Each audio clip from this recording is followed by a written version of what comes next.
Mwabatera okuyita ku luguudo lw'e Masaka ku kitundu ky'oluguudo ekikolebwa kati muyinza okuba nga mutera okulaba abakyala abavuga agamotoka agakola enguudo. Ono ye Farida Nabbanja alina emyaka 22 avuga ekimu ku bimotoka ebikola oluguudo luno mu kampuni ya Reynolds Construction Company. Farida kati yandibadde mu luwummula lwa siniya ey'omukaaga wabula bwe yamala siniya ey'okuna mu mwaka gw'2011 teyasobola kweyongerayo n'emisomo gye. My dad, I'm sorry. Nino kyogera. Alina abaana 12. Abaana abo 12. Agezaako is trying out. Natuweerera otuka mu senior 4. Then nze we natula senior 4 because nafuna 39. Naye yali talina sente. Naye sola munyigira because yafuba. Bwe yatula waka nga talina kyakukola omwaka mulamba n'atandika okunoonya emirimu okutuusa mikwano gye bwe gyamufunira omulimu mu kitongole kino ekikola oluguudo lw'e Masaka. Najja ku RCC site nga flag nga nze nga cheeka bwe natuukawo ng'emirimu gy'obwa cheeka tewali ne bampa obwa flag lady. Ne ntandika okukola nga flag lady. Then mu ssente ze najjamu ne ngulako permit.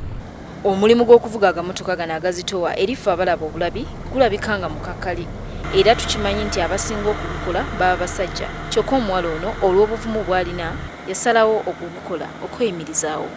Nali nkiinako just small idea naye nga sikinnaba kiyiga naye nali ndaba nga looyi akivuga ne ngamba looyi naye mukazi nganzi ate nga nnyanguyira mubuuza nangamba si bizibu ne mugamba njagala ompe nangamba nja kuyigiriza kale mwangu nanjigiriza nga mpaamu kale nejja mu parking nenzira we bagenda okukolera.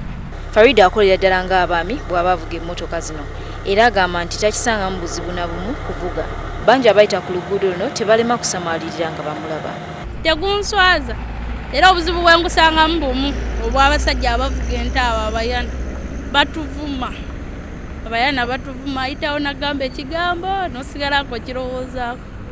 Era ye yenyumiriza nnyo mu mulimu gw'akola.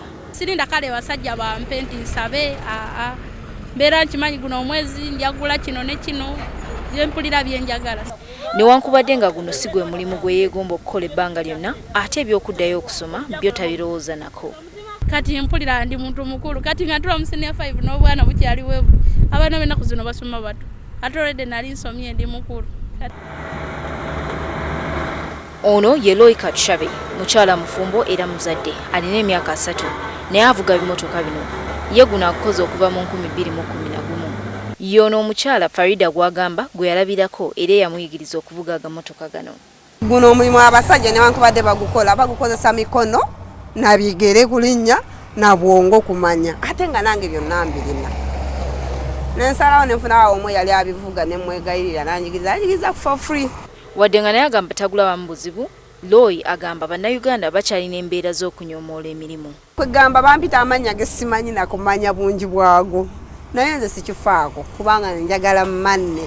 Era awo abakyala amagezi kubikwatagana n'okukola. Abamu bagenda ne bagamba nti nze olw'okubanga nsomye nnyo sijja kusobola genda mu ebyo batyo basekera naye nze mbagambo yakusekerera enkyate y'omu yajja okusekerera ng'obbye. Ebyabakyala okutuula ewaka ne balera engalo tebikyaliwo. Bangi tubalabe ennaku zino nga beenyigira mu mirimu abasinga gye balowooza nti gy'abaami naye ate nga bagikola ne basobola okuleeta ekyokulya waka. Gertrude Tumusime Uitkware, NTV.